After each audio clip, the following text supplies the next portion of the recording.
Snow is falling in central Illinois right now. Here's a look in Decatur, seeing some snow come down, already getting a quick coating in spots. We've seen reports from Shelbyville, Decatur, even into Champaign County now, as this band of snow is setting overhead here.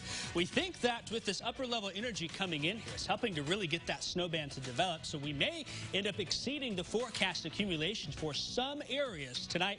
We also, though, will talk more about the dense fog that's coming up as temperatures drop down into the 20s. Areas of snow will continue all night long before they move out into tomorrow. Coming up later on in the show, we're going to talk more about this snow, the impacts we expect, and have a look at the total accumulation forecast. WCIA 3 News at 10 starts now. Treating pavement tonight as they prepare for snow. We'll explain how much you can expect and which parts of central Illinois will be hit the hardest. Plus, police were called out to Willard Airport early New Year's Day. We'll tell you what a woman is accused of trying to do while she was drunk. And support is pouring in for a woman whose dog was accidentally put down by animal control. The special way a stranger wants to honor Dada's memory. You're watching your local news leader. This is WCIA 3 News at 10. Crews are working to keep the roads as safe as possible after 2021 kicked off with some ice, some snow, a little bit of everything, and there is more that is on the way. It's already here in some parts, in fact. Good evening, I'm Jen Lask, and I've got meteorologist Jacob Dickey. He has been working nonstop to track the latest round of this. Looking at the snow already coming down in Champaign now. They're big, wet snowflakes, and that's going to be good for snow lovers here as we get a little bit of accumulation here across the region. Let's talk more about it here, Jen. Current temperatures right where we need to be to have snow falling into the region, and so that's something that we'll be watching as far as it goes. And we do have dense fog advisory. I will mention that too. Not only are we dealing with snow, but dense fog, some freezing fog also on the table. And that's going to have just some impacts across the region here. There's a lot going on. Not only are we going to tell you about it during the show, but download that WCIA 3 weather app to get the latest information. And it will help keep you informed as you can check radar. And we'll have reports coming late through the night tonight as well as into tomorrow about that. And so continuing to watch that snow throughout the area here over the next couple of hours. That app will be a great way to stay connected. We'll have more about the impacts expected and the timing coming up later on in the show. And Springfield was really the first place that we saw this starting to move in. Yeah, it was. So you can see Springfield now. They've also been dealing with some fog, too, along that I-55 corridor, but that band developing right on schedule. And lucky for us, we've got Cole Henke there. Yeah, he is. Yeah, Cole is looking outside right now. Cole, how you doing? It looks a bit cold, some snow coming down. What do you think? Yeah, you know, you said lucky for you. It's actually pretty lucky for me, too. You know, it's not too bad out here. This is a pretty light snowfall right now. It's actually really, really nice out here. You know, the snow's not really accumulating too much in too many parts. You see it on the grass, a very thin layer, maybe some thin layer on some of the sidewalks. But the roads, they're fine. The snow is melting as soon as it gets to them. So the roads have been fine. I'm sitting here in downtown, so, you know, we're not seeing too many cars out, but the ones I have seen drive by haven't been having much of a problem when they're driving around. I mean, like I said, the snow's melting as soon as it hits the ground. There's no ice buildups as of right now, and you know it really just started here within the past probably half an hour, 45 minutes or so is when we really started to see it falling. So yeah, like I said, thin layer accumulating so far, nothing too bad, and just a really nice night here in Springfield right now. This is our first clean snow that we're getting here after the ice storm. Cole, we're really thankful you're going to stay up all night, make us a snow angel tomorrow, and we'll be looking forward to that later on. He just volunteered you for more. If I do that, I might have to bring some snowballs too. Oh, hey.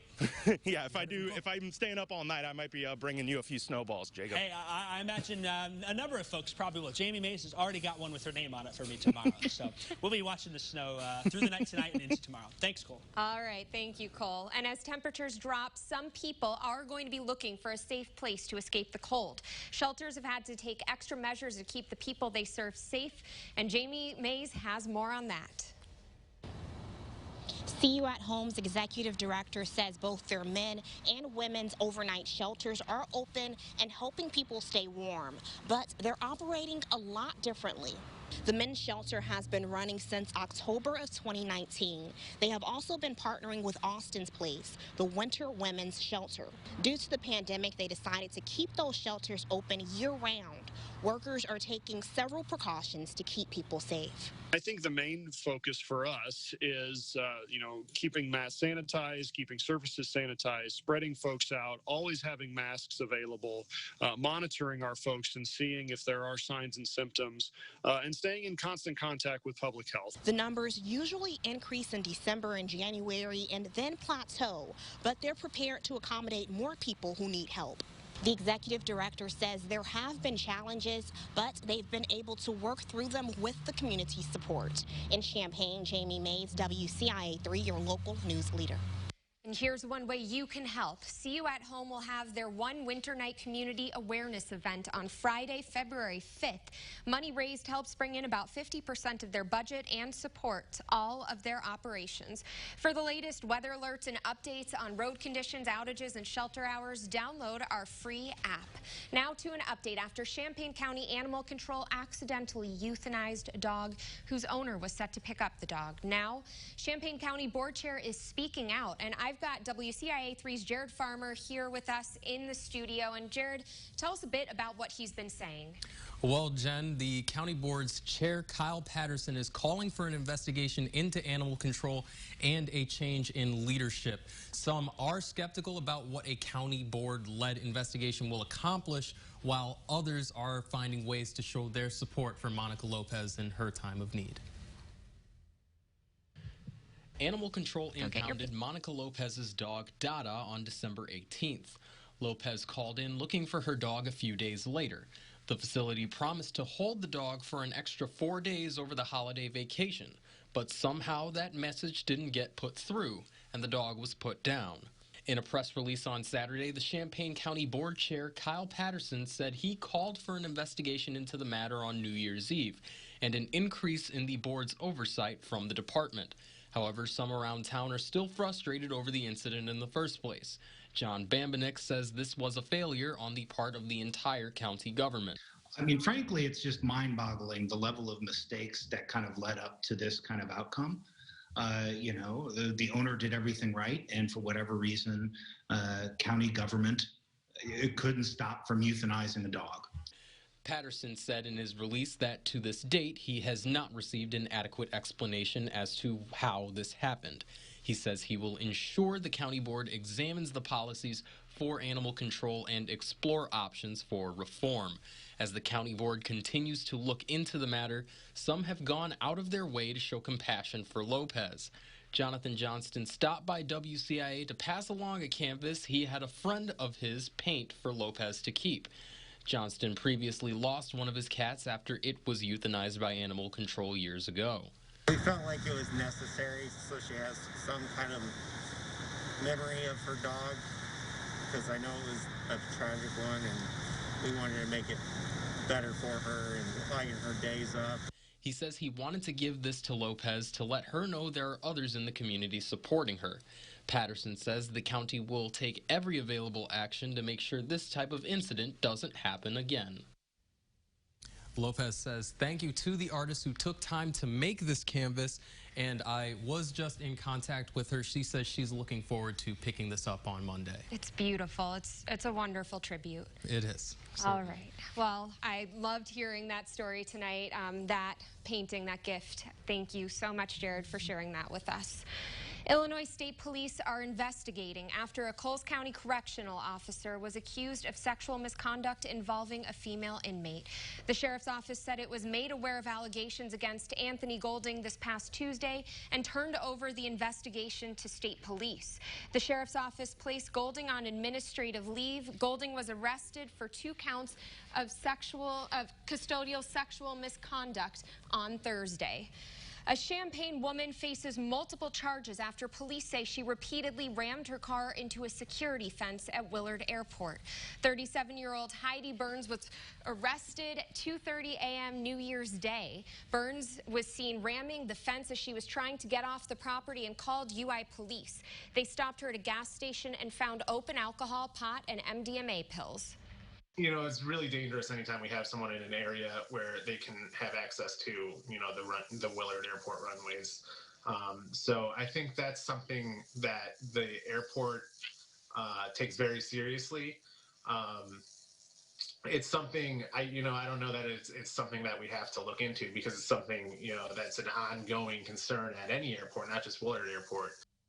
Burns faces multiple charges, including DUI, leaving the scene of an accident, and illegal pot possession in a vehicle. No one was hurt. That was the first police report the department filed for 2021. Local pastors and community members led a vigil today to honor the victims of a shooting at Don Carter Lanes in Rockford. 3 people were killed and 3 others hurt. 37-year-old Duke Webb faces murder and attempted murder charges. Hundreds of people showed up for tonight's vigil. The Illinois Department of Public Health reported the lowest number of daily deaths from COVID-19 since mid-November. There were 29 deaths in the past day, 4,762 new cases. The preliminary 7-day statewide positivity rate for cases is 8.3%. As of last night, 3,799 people were hospitalized with COVID-19. 783 patients were in the ICU. 458 were on ventilators. Lawmakers in Springfield are looking for ways to make cuts in the budget. The graduated income tax failed, and COVID blew an even bigger hole in the deficit. Some of those lawmakers are turning to corporate tax incentives and loopholes. These policies would allow corporations to get a kickback off of taxes as a way of convincing them to do business in the state. But the business community is arguing for them since they aren't just unique to Illinois. These are not loopholes. That's the first thing that the business community wants people to understand. These are tax treatments that are common in almost all the states that the legislature has enacted as purposeful public policy. Governor Pritzker's office is trying to cut spending wherever possible to avoid a flat increase to the income tax in the state. But both the AFL-CIO and AFSCME, 2 major labor unions in the state, say they would help advocate for an income tax increase if necessary. One of the lawmakers who's trying to take a look at the tax incentives is Senator Andy Manar from Bunker Hill. Manar is heavily involved in crafting the budget every year, and he says that now is not the time to rule out any possible fix. He says everything should be on the table. My only point here is to reiterate that there should be no sacred cows here in this building. I understand why these tax expenditures are put into statute. I've supported many of them. I've opposed others. But we have to have these difficult conversations, and this is the time to have it.